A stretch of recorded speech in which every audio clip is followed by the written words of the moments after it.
Le jour de Purim, on doit boire. Rabbeinu, il a dit qu'il faut boire à Purim, à Deloyada, Bepshitout, jusqu'à qu'il ne sache plus rien. C'est-à-dire que son cerveau il soit complètement annulé pour justement pouvoir recevoir cette lumière-là, cadeau d'Hachem. Alors une fois à Purim, j'étais à Breslev, dans la grande synagogue de Breslev, à Meacharim, on était en train de danser. Et c'est connu qu'à Breslev, les jours de Purim, les gens ils ont bu ils s'expriment un peu plus que ce qui s'exprime d'habitude. Alors, il y a quelqu'un qui est venu voir, justement, un des descendants de Rav Shmuel Shapira, ce qu'on croit être, c'est-à-dire quand on voit des gens qui sont des gens de génération, des grands, si vous voulez, de la génération.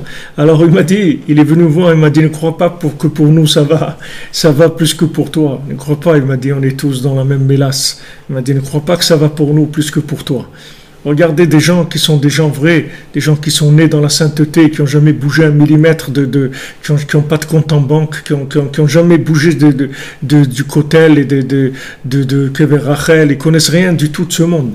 Des gens, ils connaissent que la prière et la Torah, c'est tout, rien, ils n'ont rien touché à ce monde. Et ces gens-là, ils vous disent, ne crois pas que c'est pour nous, ça va bien. On est tous dans le même bateau. Ne crois pas que ça va mieux pour nous que pour toi. Alors sachez qu'il n'y a pas de corps aujourd'hui pour pouvoir faire descendre les tzadikim, les neshamot des tzadikim. Mais seulement, il y a de la connexion. C'est pour ça que Rabbeinu l'insiste, et pour ça que je vous parle tout le temps de la connexion, parce que c'est la seule chose qu'on a. Et cette connexion peut nous amener à des choses extraordinaires. Regardez maintenant vous où vous vous trouvez. Tous ceux qui sont là, Baruch Hashem, présents, qui écoutent, il y en a qui sont en France, il y en a qui sont au Canada, il y en a qui sont en Belgique, il y en a qui sont en Suisse, qui sont là où ils sont, en Israël. Moi, je suis à Ouman, on est en train d'étudier la nuit. Il y a la nuit, il y en a un, c'est pour lui, c'est le jour. L'autre, l'autre, il est là. Regardez ça, regardez la virtualisation du monde. Qu'est-ce qu'elle a permis d'ouvrir comme communication? Alors, sachez que ce qu'on est en train de faire là, nous, qu'on se trouve dans un endroit et on peut parler avec quelqu'un qui se trouve dans un autre endroit. Et il y a des gens qui sont maintenant en train d'écouter le cours, ils sont dans leur lit, ils n'ont pas de force, ils ont un écouteur. Et je sais ce qui se passe. Les gens ils me disent, ils ont l'écouteur, ils sont au lit, c'est tout, ils écoutent. Ils sont là, ils peuvent pas, qu'est-ce qu'ils vont faire? Maintenant, faites ce cours-là dans une synagogue, ils vont pas venir les gens. Il ne veut pas, qu'est-ce qui va venir à 3 heures du matin? Ok, à Yerushalayim, il y en a qui viennent de Ranana, de Jérusalem, tout, des gens qui sont extrêmement motivés, qui sont aussi des groupes qui se motivent entre eux, et on se retrouve comme ça, une bande d'amis, donc on passe un moment, etc. Mais regardez la communication, le cadeau qu'Hachem nous a fait. Regardez ce cadeau-là. Alors sachez que ça, c'est un exemple que ce qui se passe avec les tzadikim. Vous voyez, vous êtes là, maintenant je parle, parce que je sais que vous êtes là. Si vous n'étiez pas là, pourquoi je vais parler tout seul? Je vais parler avec le mur, avec qui je vais parler? Je parlais parce que je parle, parce que je sais, je vous vois que vous êtes là.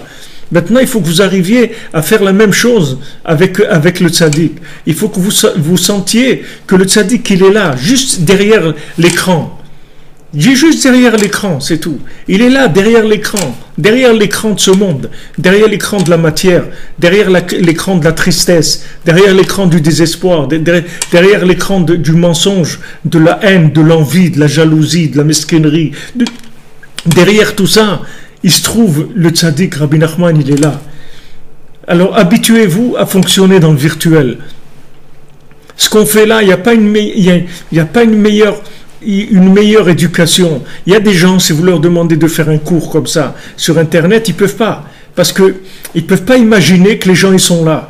Et s'ils les voient pas devant eux, ils peuvent pas. S'il y a des élèves assis devant eux, ok, ils peuvent faire le cours. Mais quoi, il va parler tout seul devant une caméra? Mais il n'est pas tout seul.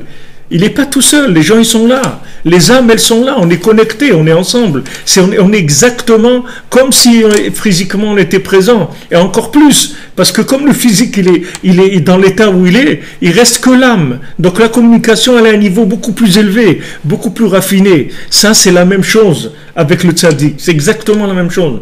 Tous les tzaddikim ils sont à côté de nous, ils sont là, seulement il faut juste que vous ayez la foi dans la communication, c'est tout. Comme vous l'avez maintenant vous voyez, moi je suis à Ouman, vous êtes là où vous êtes, moi je sais que vous êtes là avec moi, c'est la même chose, c'est comme si vous étiez là, ça change rien du tout.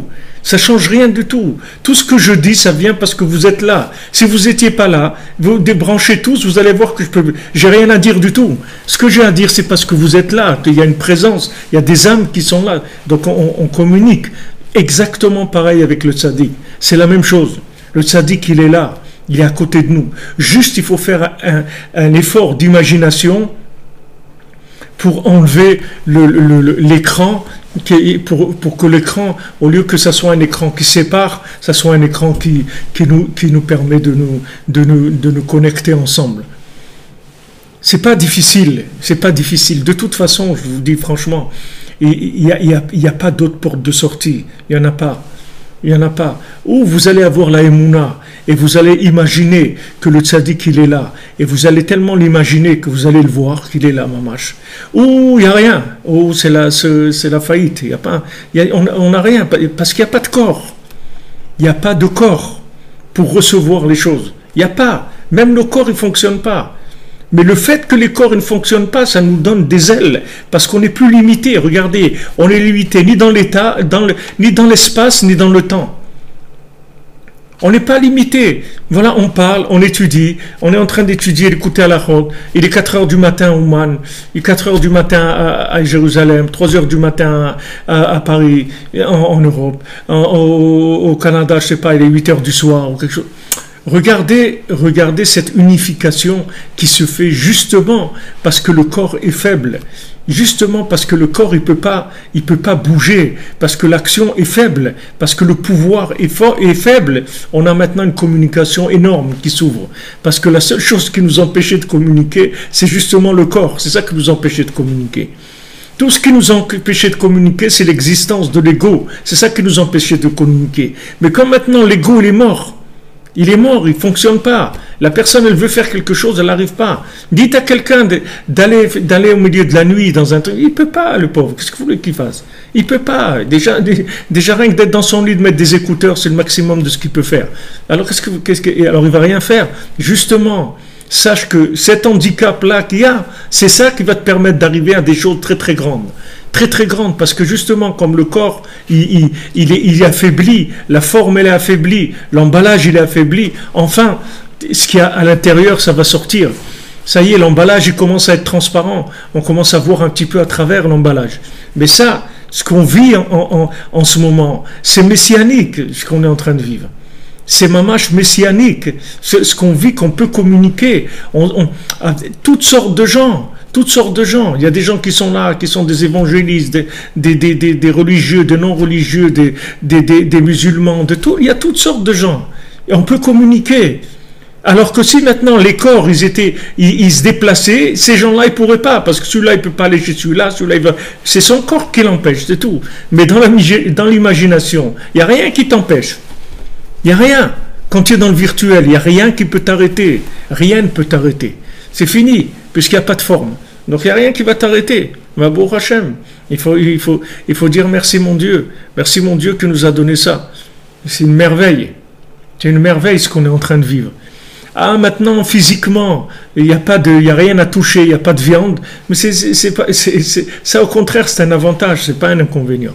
Parce que ça permet une véritable communication complètement désintéressée, sans ego, sans rien du tout. Parce que on est là, on communique, on ne sait même pas si on aura la possibilité de se voir une fois dans notre vie, on ne sait même pas, mais ça n'a pas d'importance. On a communiqué, même si on ne s'est pas vu physiquement, mais on s'est vu et on va se voir ici, on va se voir après, on va se voir beaucoup.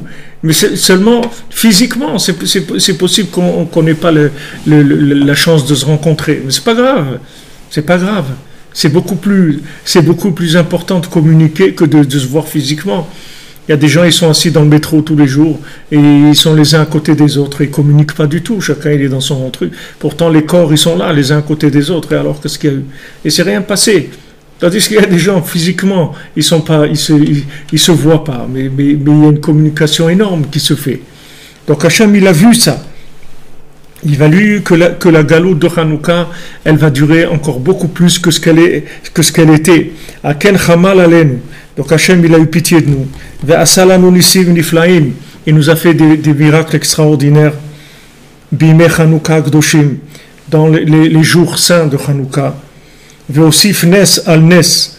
Et il a ajouté un miracle sur un autre. Shedalak me'at shemen she'aya chatum bechotmo shel Kohen Gadol. Qu'il y a maintenant le peu d'huile qui restait, qui avait le sceau du Kohen Gadol, du grand prêtre. Shelo haya bo ladlikim yom echad. Que normalement, cette fiole d'huile qu'ils ont trouvée, qui était pure, qui n'avait pas été contaminée par toute l'hérésie qu'il y avait. Donc cette fiole, elle était pure, mais il y avait de quoi allumer qu'un jour. Vedalak shmona yamim. Et ça a éclairé pendant 8 jours. Jusqu'à que, grâce à ça, ils ont instauré la mitzvah d'allumer les bougies de Hanouka pendant 8 jours. Tout ça, c'est parti de quoi? C'est parti d'une fiole qui restait, une petite fiole. Qu'est-ce que c'est cette petite fiole? C'est la petite flamme qu'il a dit Rabbi Nachman. Et voilà, mon petit feu, il va brûler jusqu'à la venue du Mashiach. Il y a un petit feu dans chacun. Ce petit feu-là, il va brûler jusqu'à que Mashiach vienne. Ce petit feu-là, il va brûler, ne vous faites pas de soucis. Le petit feu qui est en nous, il va brûler jusqu'à que Mashiach vienne. Ça veut dire qu'en nous, il y a un petit feu. Il y a une flamme qui est là. Et cette flamme-là, elle est, comme on dit, inextinct. Je ne sais pas comment on dit. On ne peut pas l'éteindre, en tout cas. On peut pas l'éteindre. On ne peut pas éteindre cette flamme-là. Baruch Hashem, cette flamme-là, c'est le vouloir. Et même si dans le pouvoir, on a été énormément atteint, le vouloir, il est là, et ça, on ne peut pas l'éteindre. Il n'y a personne qui peut nous éteindre ça. Donc ça, nous, c'est cette petite flamme-là qu'il faut entretenir. Et vous allez voir que cette petite flamme-là, elle va brûler 8 jours. C'est-à-dire qu'elle va tout enflammer après. Ça a commencé par cette petite flamme. Mais cette petite flamme, elle va arriver beaucoup, beaucoup plus loin que ce que vous voyez aujourd'hui. Beaucoup plus loin.